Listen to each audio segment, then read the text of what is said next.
How have the Utah Jazz looked after the NBA trade deadline?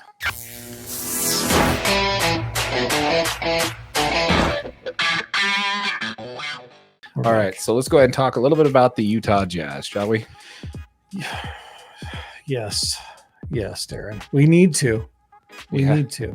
I haven't wanted to talk about the Jazz so much lately because this team, since trade deadline, has been very difficult to watch.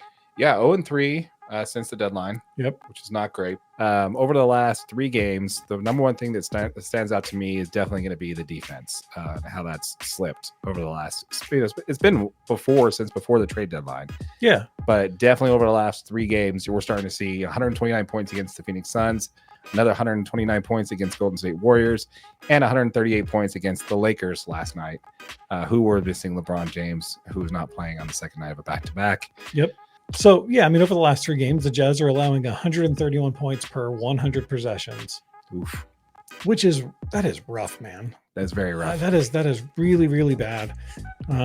They've really struggled shooting the 3, and they've really struggled defending the 3. I mean, and as we both know, you live and die by the 3 ball in the NBA these days. I got 2 takes on that. One, why are they like the Lakers are ranked 28th in 3 points and 3-point efficiency in the league, and yet we're leaving them wide open to take practice shots.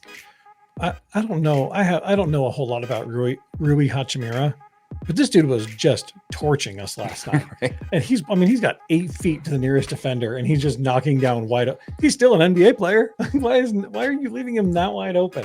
I didn't see the stats at the end of the game, but towards the middle of the third quarter, we were shooting as a team 29% from the field and 18% from 3, I believe, midway through the third quarter. It was rough. So my take on that is like, when are we going to stop this? Like, when are we going to realize that we are not the Golden State Warriors? We do not have a 1 and 2 guard that collectively shoots over 42% from 3.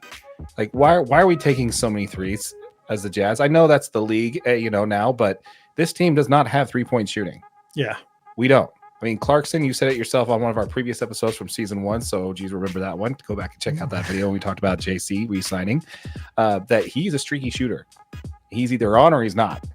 And he can be off for 4, 5, 6 games in a row. Yeah. And then he can turn it back on for 4, 5, 6 games in a row, but then he's back off. And it's like, that's really tough to put together super accurate lineups, right? When Clarkson is your most probably threatening 3-point shooter. I mean, Markkanen shoots a much better percentage 3-point wise, but Clarkson is that guy that can light it up, get the ball down. You know what I mean? He can drive.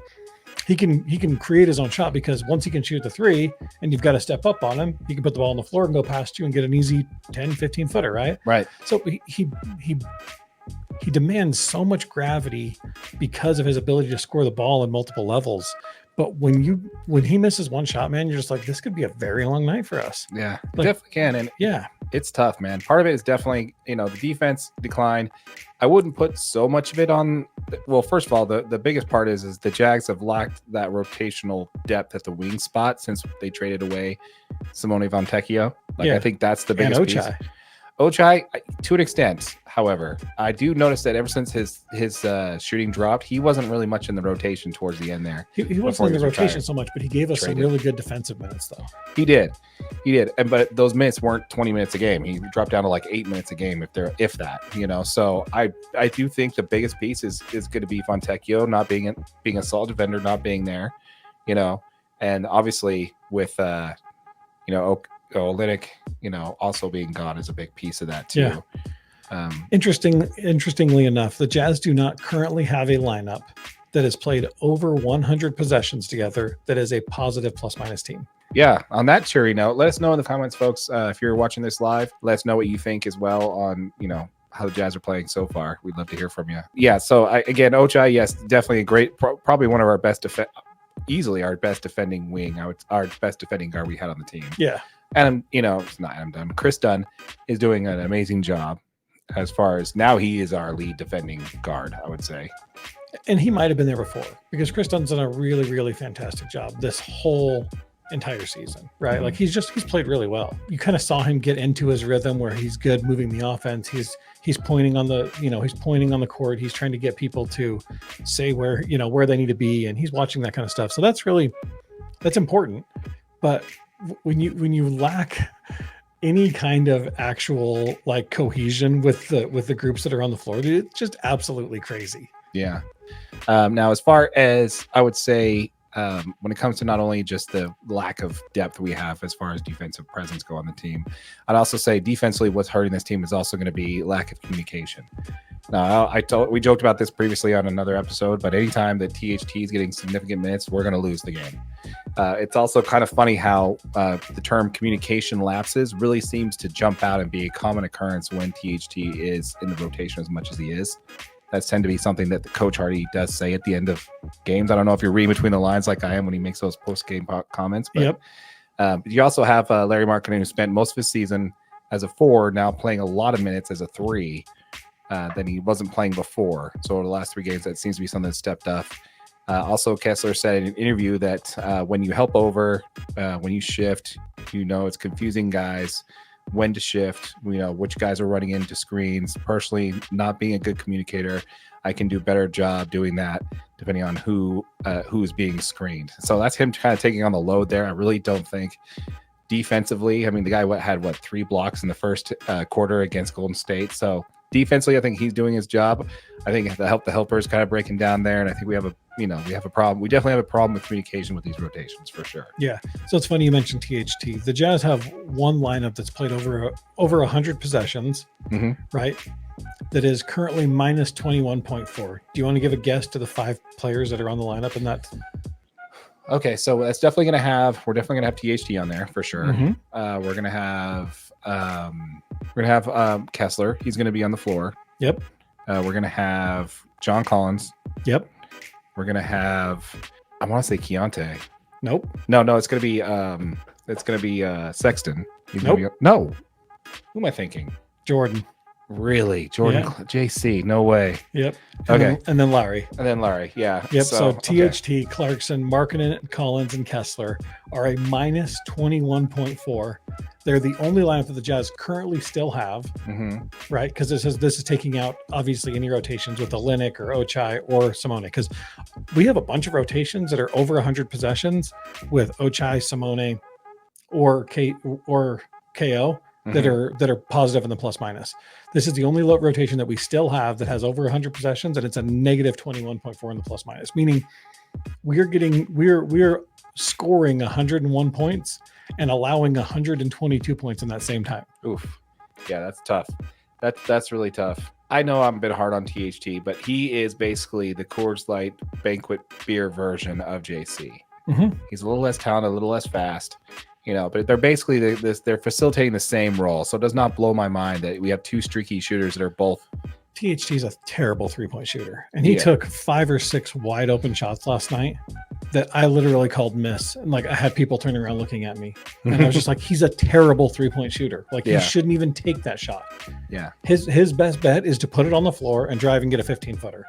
Get a little push shot or something like that. You can't shoot the 3 ball. What are you doing? I don't care if there's no one on your half of the floor. Don't shoot it. Yeah, he's definitely an NBA player, but he's one of those players that I like to call he's a stat stuffer on a bad team. Yep. He'll look really good, and his line will look great. But yeah, I don't know, man. There's also the morale issue when it comes to this. I don't know. The Jazz, obviously you could see when they were playing, it's in the body language, especially for those first 2 games out the gate, that they just are not playing together and they are just down. I don't know if you noticed. I don't know if you caught some of the comments from Larry Markkinen after. I didn't. I was driving home. Okay, so after the games, they were talking. After the trade deadline, they asked Larry Markkinen what he thought about the trades, and he said, he commented about empty seats on the bus. He's like, when we get on the bus, we ride together. There was empty seats where Simone was and where, Ochai Agbaji was, and he's Olynyk. Those are empty seats that he used to shoot around with and chat with and go to dinner with after games. Those seats are now empty, and now in shooting around, there's guys there, but they're not the same people that he's built a relationship with. Yep. He said, "Wow, this is just part of the game, and it's part of the business, and you got to get used to it." He feels that he will never get used to it, never understand it. So my question to you on that one there is, how much patience do you think Lauri Markkanen's going to have for this whole, okay, we don't look the way we want, let's go ahead and dump everything that we have on this team and not be competitive this year? I mean, I think he's got to be patient, right? Because things are changing. I mean, the league's ever changing, and he is the star for this Utah Jazz team. I mean, they have openly said in every media outlet everywhere that he is the player they're building around. Mhm. You know, he was an all-star last year. He's still putting together great numbers this year. Lauri has the ability to facilitate. He can score it from all three levels. He's a fantastic basketball player that I think we kind of forget he's also a human, right? And that's always going to be part of it. But he's got to remember that he's got to be that guy, because in these last 3 games that we've got a chance to see, he hasn't been, man. No. Like, he's been almost non-existent. No. Like even still averaging almost 20 points, it doesn't seem like it. Like he hasn't been scoring the ball great. He doesn't pass it. I feel like the ball's getting stuck a lot.